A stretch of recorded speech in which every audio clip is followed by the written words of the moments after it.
Abra sua Bíblia, por favor, no Evangelho de Mateus, no capítulo 15. Mateus, no capítulo 15.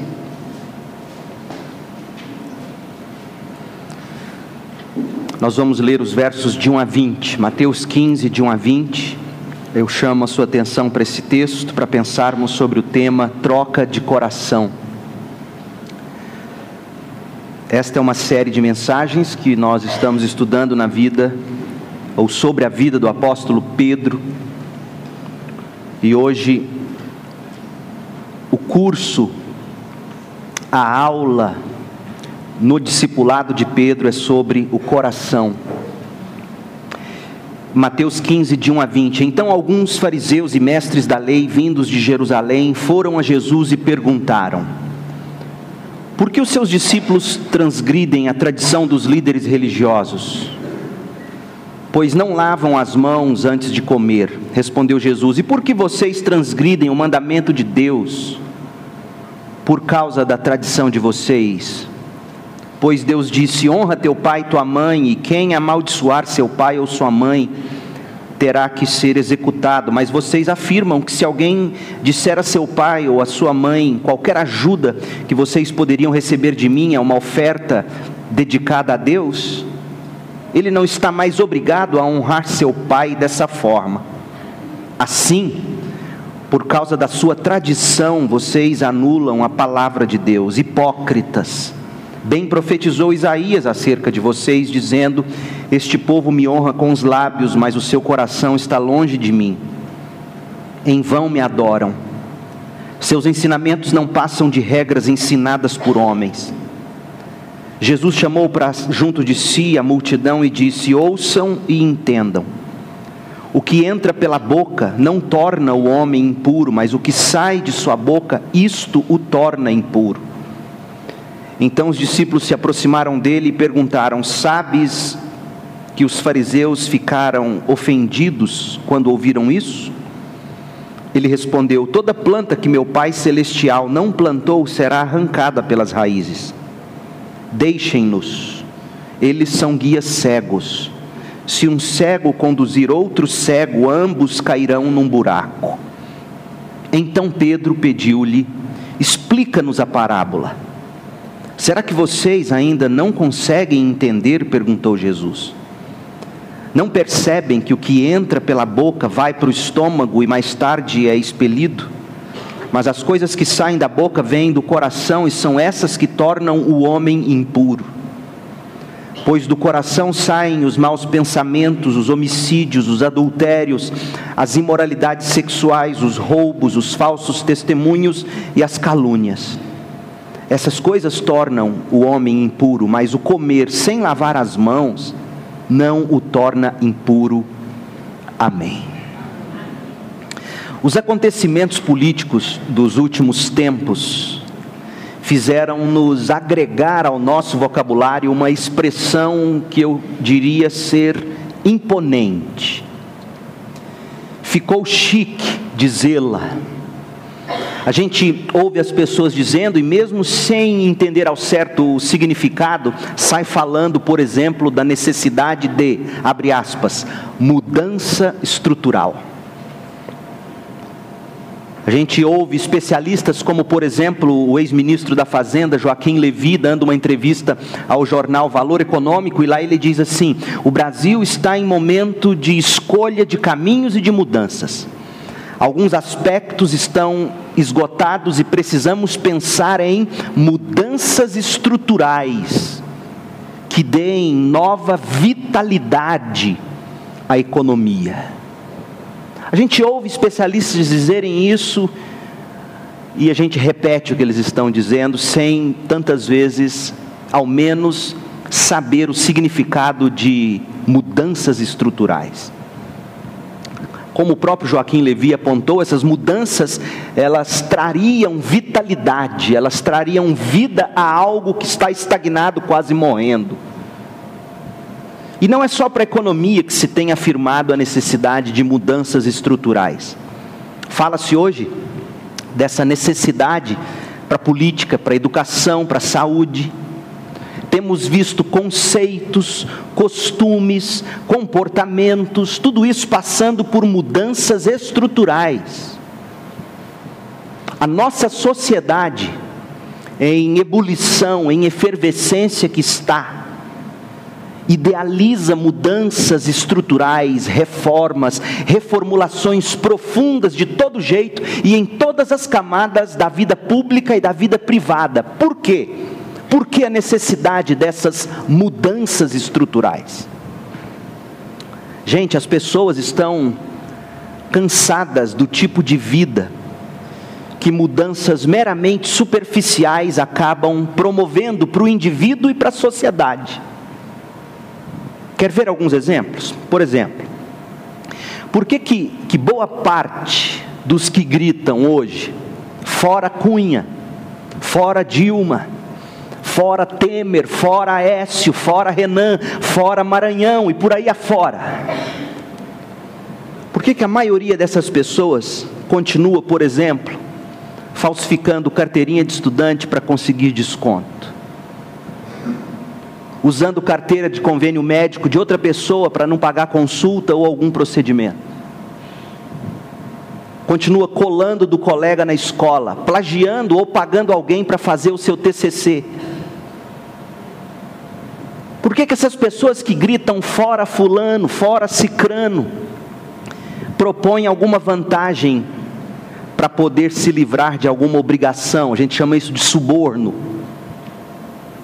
Por que essas pessoas continuam usando de artifícios para obter vantagens, sem a essas vantagens elas terem direito? Por que a gente continua estacionando em lugar proibido, furando em sinal vermelho, sonegando impostos, fazendo negócios escusos, e a lista poderia se estender? Eu sei que para cada uma dessas questões nós temos respostas convincentes. Respostas convincentes para aquilo que a gente hoje tem orgulho de dizer que é patente brasileira. Ou seja, eu não estou falando do pão de queijo, eu estou falando do jeitinho brasileiro. O jeitinho brasileiro se tornou para nós orgulho nacional. Mudanças superficiais apenas produzem um povo cheio de jeitinhos como nós. Agora, vamos ser honestos. Que esperança há para pessoas, sociedades, famílias e até igrejas, quando as cabeças e os comportamentos são dessa categoria? Não há esperança para nós, irmãos. Quantos daqueles, por exemplo, que gritaram fora Collor, hoje estão na política ou fora dela, fazendo igual ou até pior o que se vê em Brasília? Tristemente, irmãos, um bom punhado dos caras pintadas da minha geração se corrompeu no decorrer da história. E o que nós vamos ver acontecer é a mesma coisa com a geração que hoje grita fora, fora, fora, a não ser que haja sim uma mudança estrutural.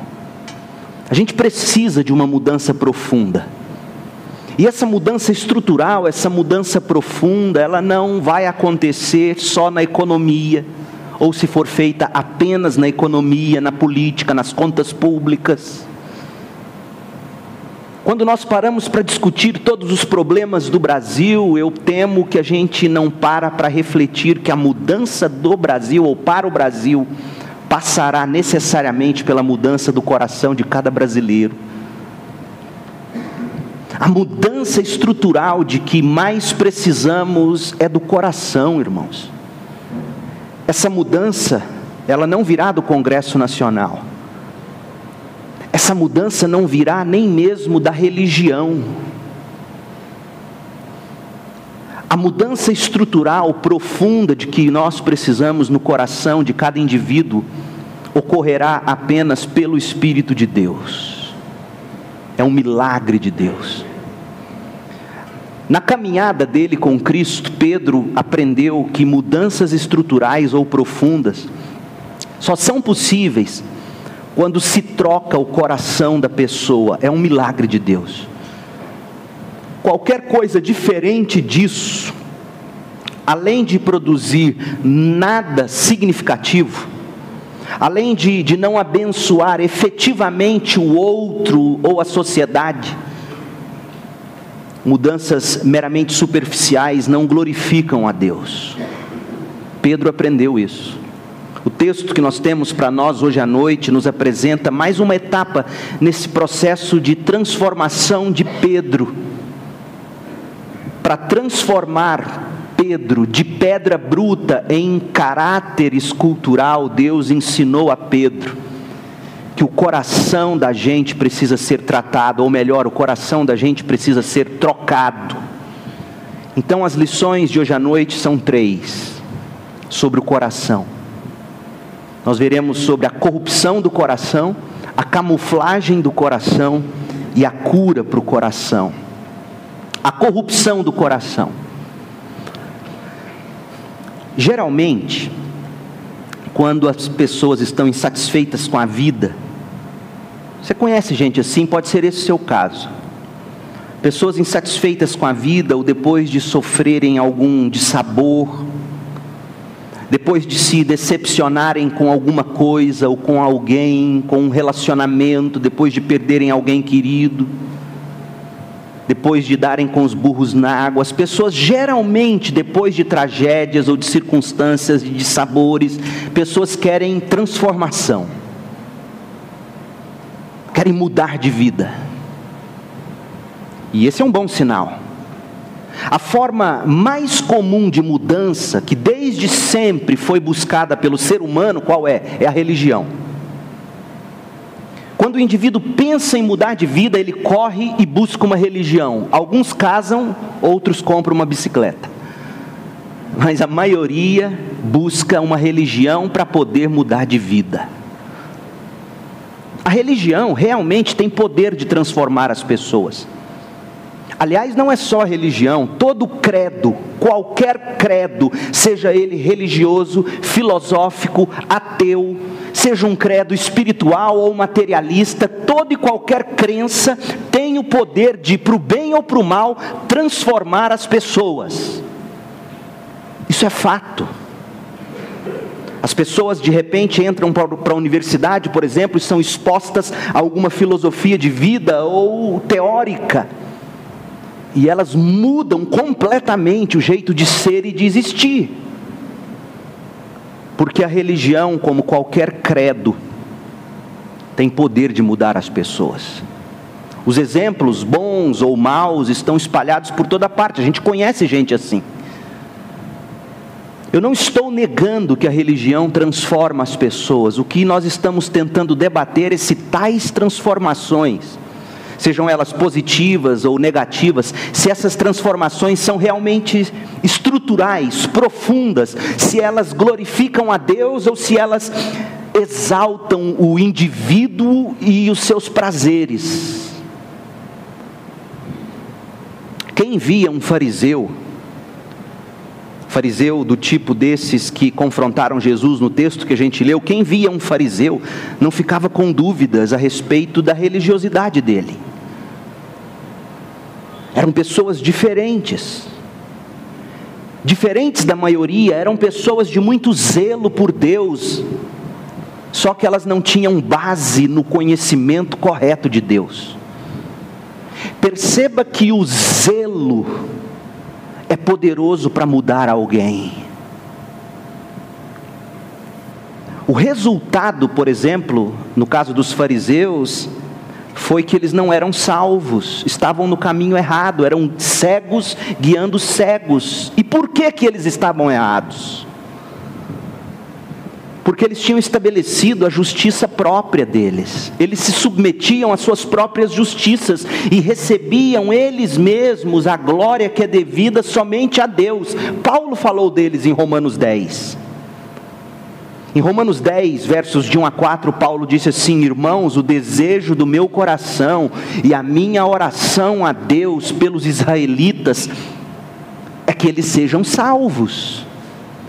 Paulo está sendo ofensivo, politicamente incorreto. Ele está dizendo de um grupo de pessoas que se dizia religiosa. Ele está dizendo, essas pessoas eu oro por elas. São meus irmãos, nascemos, temos a mesma cidadania, mas eles não são salvos. Deus precisa salvá-los. E por eles eu oro. Aí Paulo continua. Romanos 10, 2. Posso testemunhar que eles têm zelo por Deus, mas o seu zelo não se baseia no conhecimento.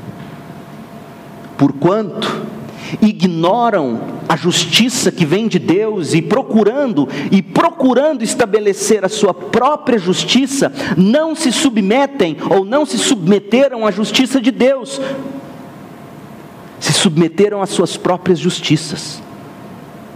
E aí ele diz no verso 4, Romanos 10, 4, porque o fim da lei é Cristo, para a justificação de todo o que crê. Irmãos, amigos, o fim de todas as coisas é Cristo. Tudo o que não procede de Cristo, e tudo o que não retorna para Cristo, tudo que não é dele, por ele e para ele, além de ser pecado, no final leva à destruição.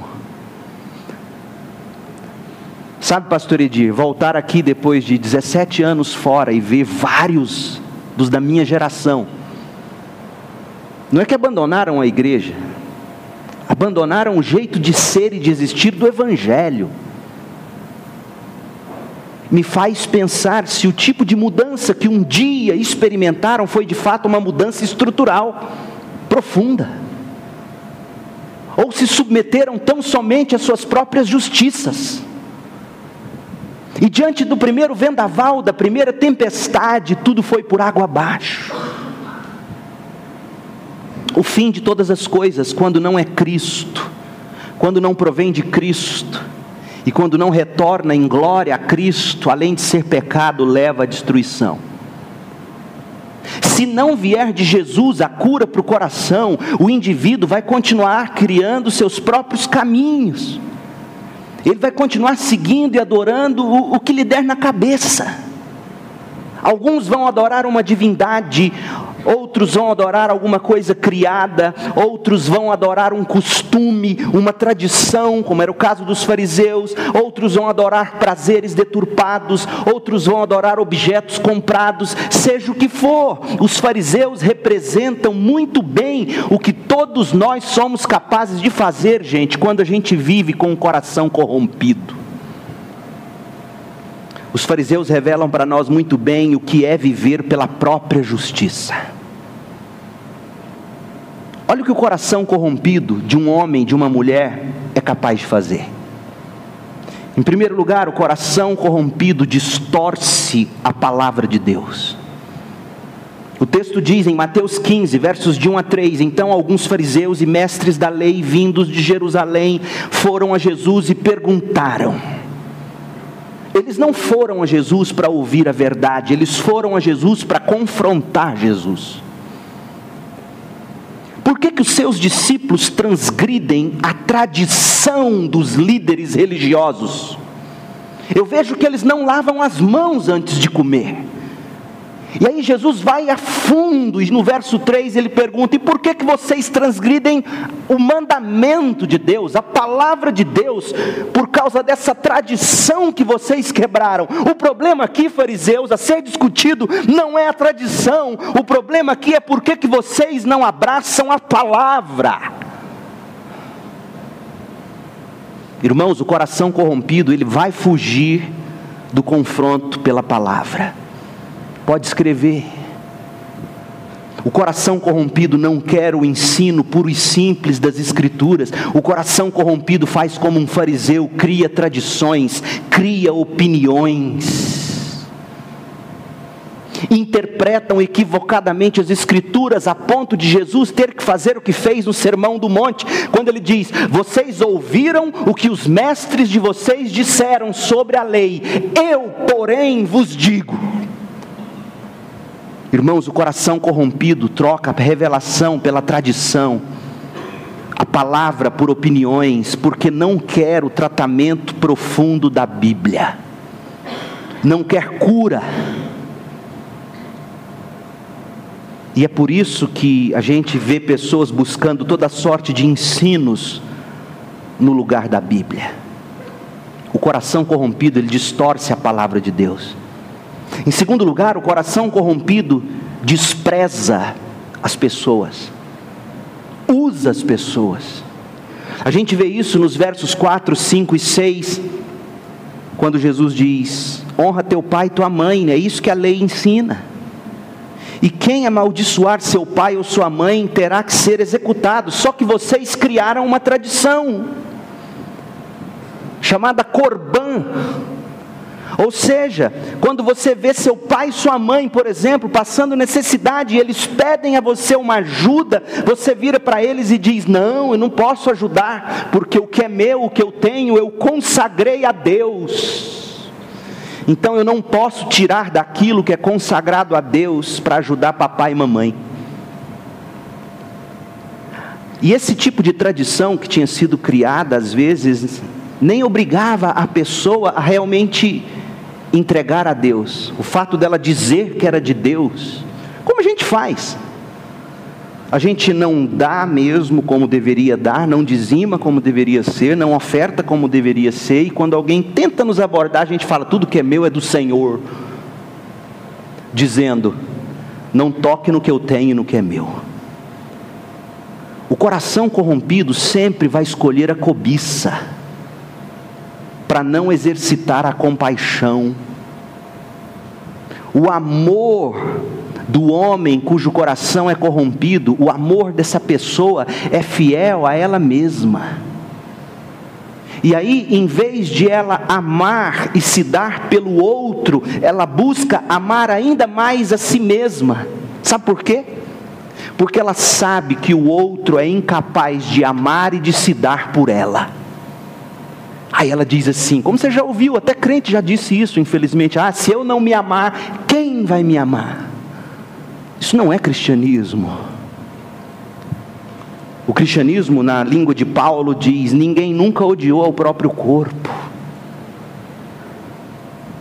Na vida pública e na vida privada, a gente vê tanto egoísmo, porque o coração corrompido despreza as pessoas. Ele distorce a palavra, ele despreza as pessoas. Em terceiro lugar, o coração corrompido deturpa os padrões. Olha o verso 7, Jesus diz: hipócritas, bem profetizou Isaías acerca de vocês, dizendo: este povo me honra com os lábios, eles cantam, eles vão ao culto, eles têm seus rituais e celebrações, mas o coração está longe de mim. Em vão me adoram. É em vão a adoração deles. Seus ensinamentos não passam de regras ensinadas por homens. Não vem da Bíblia, vem das tradições. O coração corrompido se preocupa apenas com o comportamento. Aí a gente cria filhos só dizendo a eles: não pode, não pode, não pode, não pode, não pode. E nunca ensina a eles por que não pode. Como que isso brota de um coração corrupto? E portanto, se dermos vazão a isso, isso vai nos destruir, além de não atribuir glória a Deus. Regras dos homens. O que o coração quer é parecer bem aos homens. O nosso coração cobiça o louvor e o elogio dos homens. O nosso comportamento não é fruto de um coração sincero, é fruto da necessidade que a pessoa sente de ser beneficiada, quando o outro olha para ela e diz: poxa, como você é uma pessoa boa, religiosa, honrada. O coração corrompido do homem é a raiz de todos os nossos problemas, irmãos. Portanto, o que nós mais precisamos hoje não são de mais leis. O que nós mais precisamos hoje são de pessoas com o coração inclinado a praticar as leis que já existem. A lei não cura o coração de ninguém. A lei só flagra o pecador. Olha o que Paulo fala sobre a lei. O problema não é a lei. Nós não estamos dizendo, como a Bíblia não diz, que a lei é ruim. A lei não é ruim. A lei é necessária. Primeiro porque ela revela o caráter de Deus. Ela mostra quem Deus é. Paulo, escrevendo aos Romanos, no capítulo 8, no verso 3, ele diz assim: porque aquilo que a lei fora incapaz de fazer. E por que a lei foi incapaz de fazer? Ouça, não sei se você já prestou atenção nisso. Não é porque a lei é má ou ruim. Não, aquilo que a lei fora incapaz de fazer, por estar enfraquecida pela carne, o nosso coração, a nossa natureza pecaminosa, a nossa inclinação para o mal, não permite que a gente cumpra a lei. Por isso que eu disse que a lei só serve para flagrar os nossos pecados, e uma vez flagrado, nós precisamos confessá-los, recorrermos à graça de Deus, buscar o perdão de Deus em Cristo, e o poder de Deus pelo Espírito, para vivermos em novidade de vida. Irmãos, a gente não precisa de mais leis. O que a gente precisa é de um coração fortalecido, de uma carne forte em Cristo. Quanto mais leis, mais flagrantes. E o que você faz com flagrante? Nada. O coração corrompido do homem, ou seja, a natureza pecaminosa, a carne, a inclinação para o mal, e todos nós temos isso. Quantas vezes você já tentou mudar de vida? Quantas vezes você já fez um voto? Quantas vezes você já disse: Deus, agora vai ser diferente? Ano novo é ótimo para a gente fazer listas, não é verdade? Plano de mudança de vida, e a gente, na primeira quinzena, na primeira semana do ano novo, a gente já quebrou tudo. Por quê? Porque o coração da gente está doente, e ele jamais se curvará a qualquer lei, seja ela a lei de Deus, seja a lei dos homens. O nosso coração prefere a tradição dos homens à palavra de Deus. O nosso coração despreza as pessoas para saciar a cobiça. O nosso coração deturpa os padrões para receber elogio e louvor pelo nosso comportamento. A gente precisa de uma troca de coração, porque nós somos totalmente depravados, irmãos. E a depravação do homem não se revela apenas quando existe um estupro coletivo e todo mundo vai para as redes sociais. A depravação do homem se revela também, como vimos, na vida de religiosos como os fariseus, que preferem a tradição dos homens à palavra de Deus, que desprezam até pai e mãe por causa da cobiça, que deturpa os padrões para receber elogios. Como é que um coração assim se disfarça? É a segunda lição de hoje. A camuflagem do coração. Irmãos, não pensem vocês, amigos, que o coração corrompido do homem se apresenta, como já disse, apenas de forma feia. Não. O coração corrompido sabe muito bem como se camuflar, e ele se disfarça de formas surpreendentes. Olha o nosso texto. Em primeiro lugar, o coração se camufla com discurso piedoso. Olha o discurso desses fariseus. Em primeiro lugar, eles vão até Jesus. Eles vão até aquele, diz o verso 1, que todo mundo dizia ser o Messias, ou pelo menos aqueles que o seguiam. Dizia ser um grande mestre.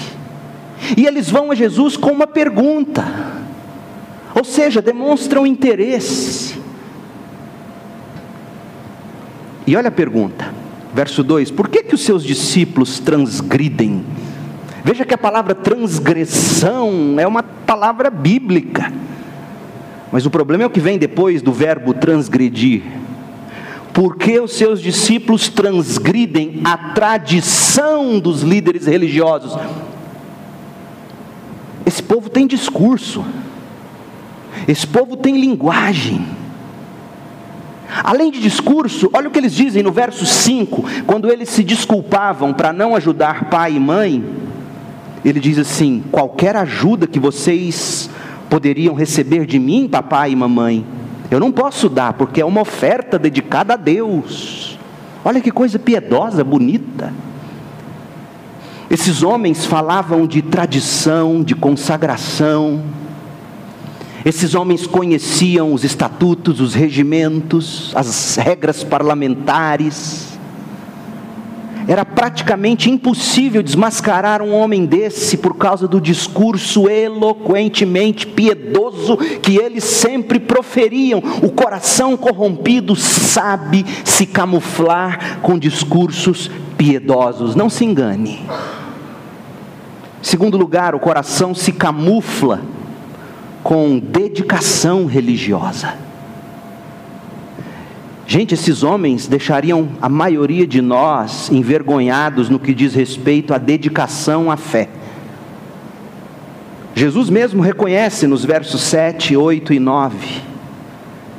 Eles cantavam, eles honravam com os lábios, eles adoravam, eles ensinavam, eles discipulavam.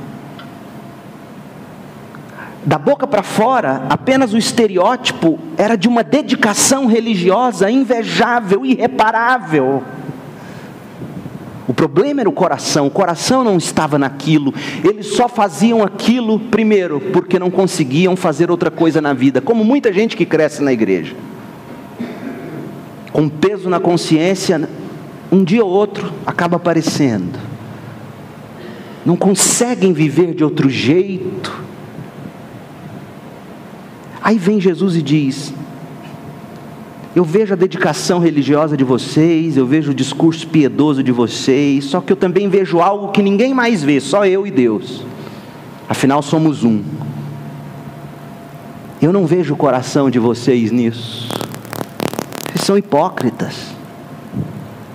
Vocês não se dedicam de corpo e alma. Uma vez uma pessoa me procurou em Campinas, lá em São Paulo, e falou assim: pastor, está aqui no dízimo, aqui no envelope, o Senhor ama quem dá com alegria. Eu não tenho alegria em dar, por isso que eu não dou.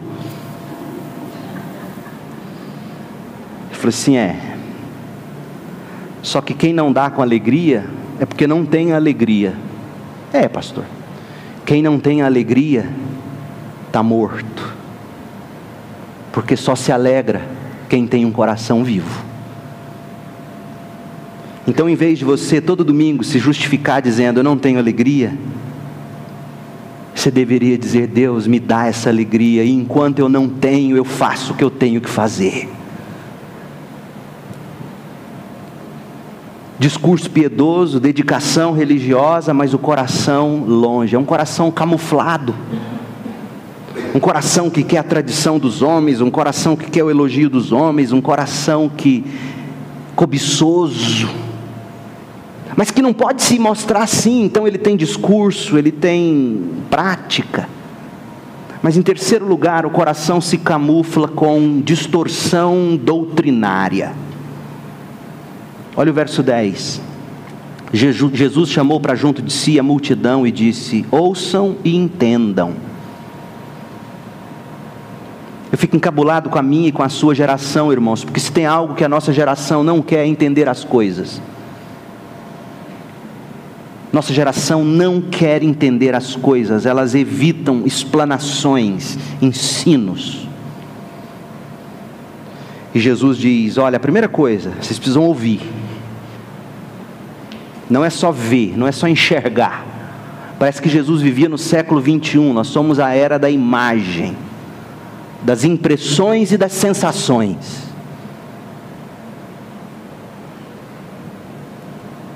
Ouçam e entendam, reflitam sobre o que eu vou dizer a vocês. O que entra pela boca não torna o homem impuro, mas é o que sai da sua boca, isso o torna impuro. Então os discípulos correram, se aproximaram de Jesus e falaram assim: Senhor, o Senhor sabe que os fariseus ficaram machos da vida com o Senhor, né? Não gostaram nem um pouquinho do que ouviram do Senhor, porque o que o Senhor disse vai de encontro, frontalmente contra o que eles ensinam. E Jesus vira e diz assim: toda planta que meu Pai Celestial não plantou será arrancada pelas raízes. Ou seja, essa gente que está aí não foi meu Pai que plantou, essa fé que existe neles não vem do meu Pai. Eles criaram o que eles chamam de fé. Deixa eles, Pedro, são guias cegos.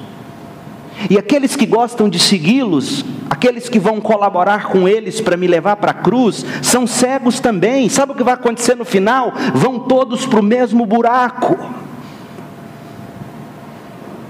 Pedro ficou mais confuso ainda. Então Pedro pediu: Senhor, explica essa parábola para mim, está confuso demais. Será que vocês ainda não conseguem entender? Perguntou Jesus. Olha como é ridículo o ensino desses fariseus, Pedro. Esse ensino é ridículo, porque eles estão dizendo que o que vai contaminar o coração de alguém é aquilo que se come, mas aquilo que se come vai para o estômago, e do estômago a gente sabe para onde vai, vira esterco. Não é o que se come, não é o que se bebe. É ridículo o que eles ensinam.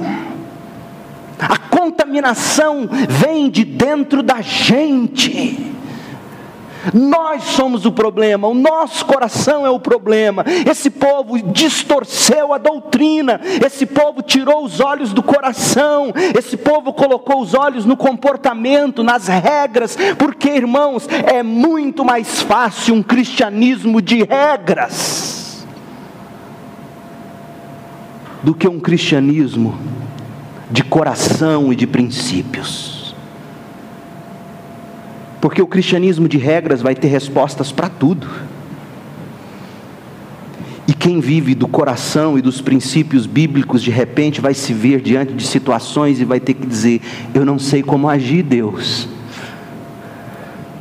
Sabedoria, me dê sabedoria, eu não sei. Os fariseus estavam cegos pela verdade deles. Eles haviam transformado a revelação de Deus em tradições humanas, agradáveis ao paladar deles, e quando eles defendiam essas doutrinas, quando eles declaravam essas doutrinas, eles estavam levando com eles todo mundo para o buraco. Irmãos, o coração corrompido sabe se camuflar muito bem. Tem discurso piedoso, tem dedicação religiosa e tem doutrina, só que distorcidas. Sabe como é que você detecta um coração camuflado? Sabe como? Pelos frutos. O fruto de vida revela o coração de um indivíduo. Corações corrompidos e muito bem camuflados geralmente se manifestam da seguinte forma: são pessoas que não conseguem amar e se entregar pelo outro, como os fariseus não se entregavam nem pelos pais. São pessoas que não amam, que não são hospitaleiras, que não abrem mão do que têm.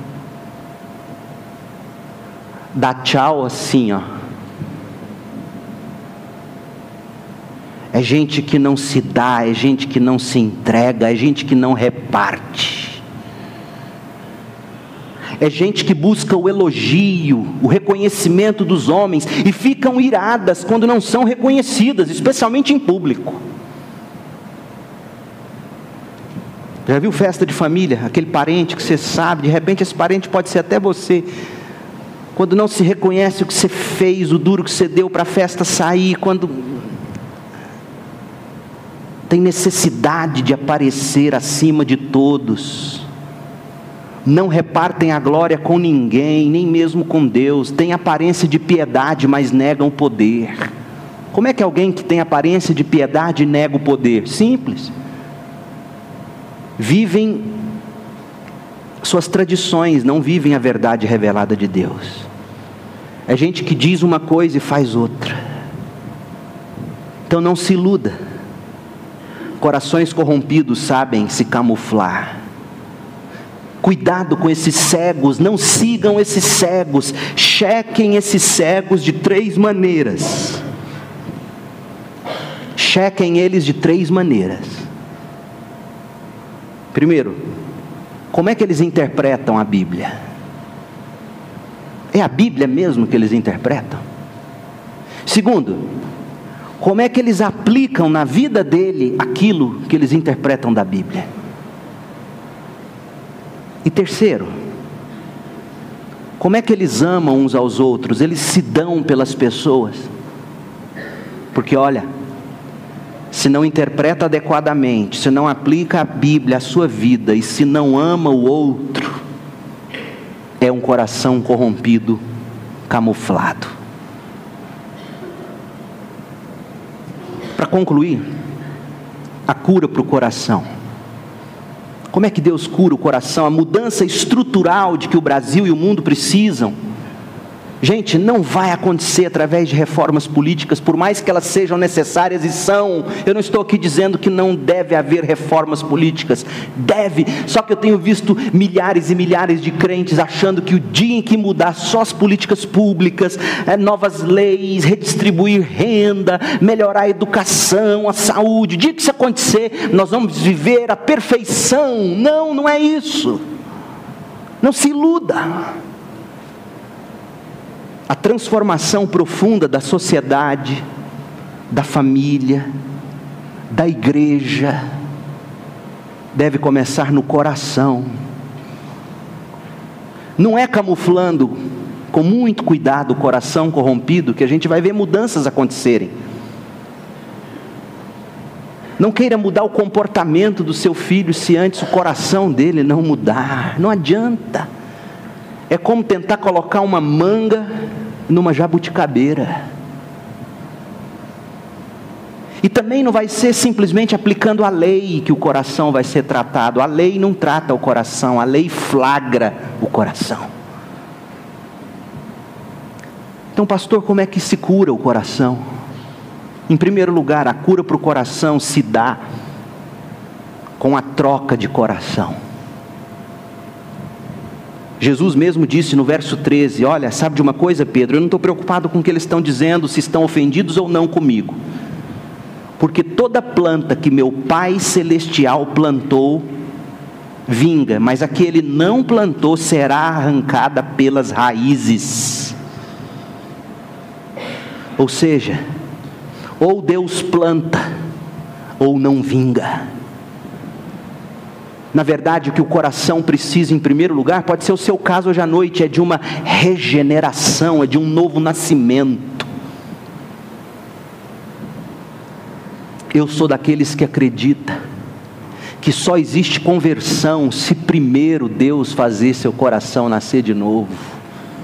Não adianta nada eu virar aqui para você todo domingo e dizer converta-se, converta-se, se Deus antes disso não mudar seu coração.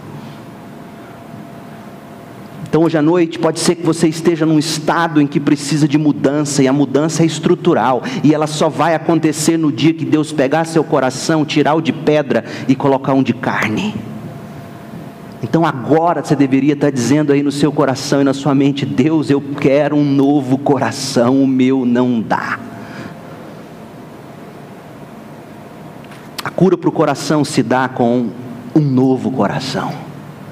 Em segundo lugar, a cura para o coração se dá com o tratamento do comportamento, através do coração, pelo coração. Jesus diz nos versos 17 em diante, não percebem que o que entra pela boca vai para o estômago e mais tarde é expelido? Mas as coisas que saem da boca, vêm do coração, essas são que tornam o homem impuro.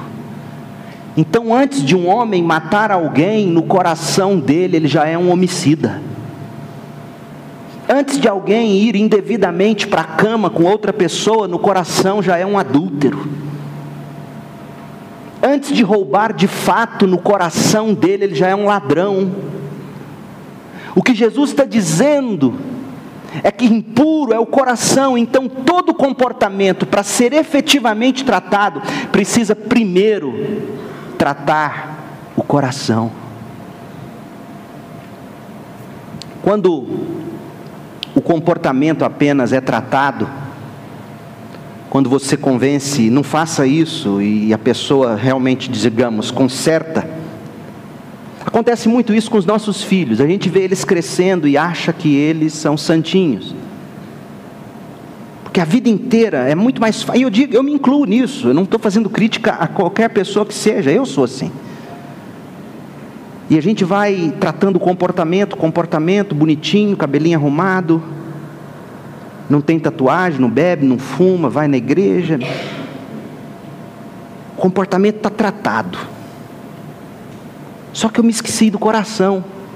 Está lá na espreita. Diante da primeira oportunidade, esse coração, como uma cobra cascavel, mata, adultera, rouba, pratica o pecado. Irmãos, a gente precisa mudar o coração para que se mude efetivamente o comportamento. E quem muda coração é Deus. Pais e mães precisam aprender a ir para os joelhos e dizer: Deus, só o Senhor pode mudar esse coração. Outra coisa, o comportamento revela o coração, porque a boca fala do que está cheio o coração. A gente age segundo os desejos do coração. Portanto, essas atitudes pecaminosas requerem essencialmente abandono do pecado no coração da gente. Então, a cura para o coração passa, em primeiro lugar, pela troca do coração. Isso se chama regeneração, novo nascimento, conversão. Em segundo lugar, a cura para o coração se dá com o tratamento do comportamento pelo coração. Isso se chama santificação. E em terceiro lugar, a cura para o coração se dá com o triunfo sobre os ídolos do coração. Nosso coração é uma fábrica de ídolos. Se Deus não está no trono, a gente vai adorar alguém ou alguma coisa. A gente vai adorar uma amizade, a gente vai adorar uma mulher, um homem, alguma coisa. Jesus olha para esses fariseus e diz: vocês são hipócritas, vocês cantam, vocês vão no culto, vocês seguem o ritual, mas o coração de vocês não está nisso. O ídolo de vocês é a tradição de vocês, o ídolo de vocês é o elogio que vocês recebem dos homens. Jesus mesmo disse isso em João capítulo 5, de 41 a 44, quando ele falou: sabe por que vocês não querem vir a mim? Sabe por que vocês não se convertem? Porque vocês amam a glória que vocês recebem uns dos outros.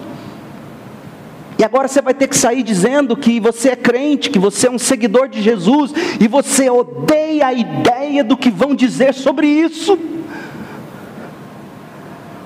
O nosso coração é uma fábrica de ídolos. Se a gente não amar a Deus, a Cristo e a glória de Deus em Cristo, nós vamos amar alguma coisa.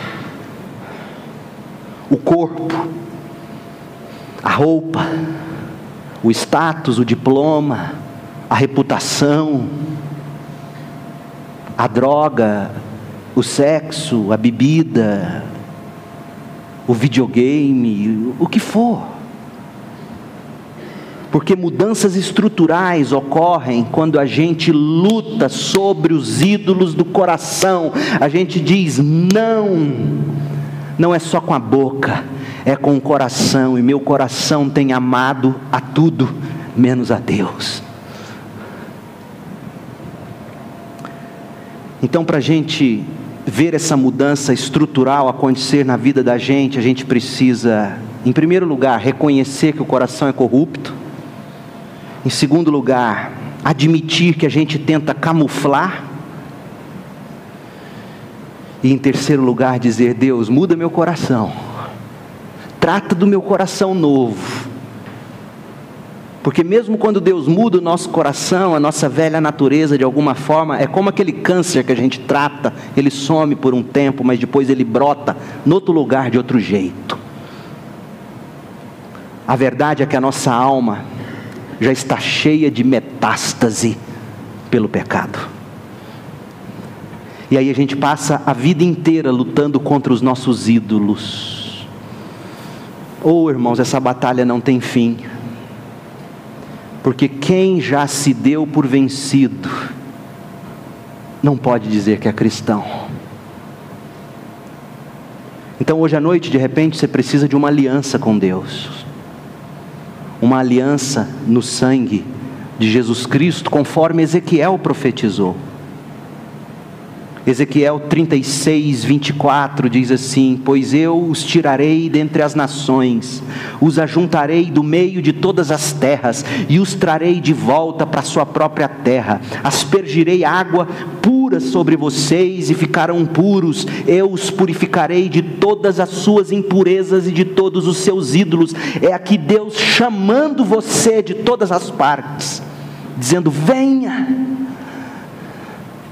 E aí o verso 26 de Ezequiel 36, darei a vocês um coração novo, e porei um espírito novo em vocês, tirarei de vocês o coração de pedra, e lhes darei um coração de carne.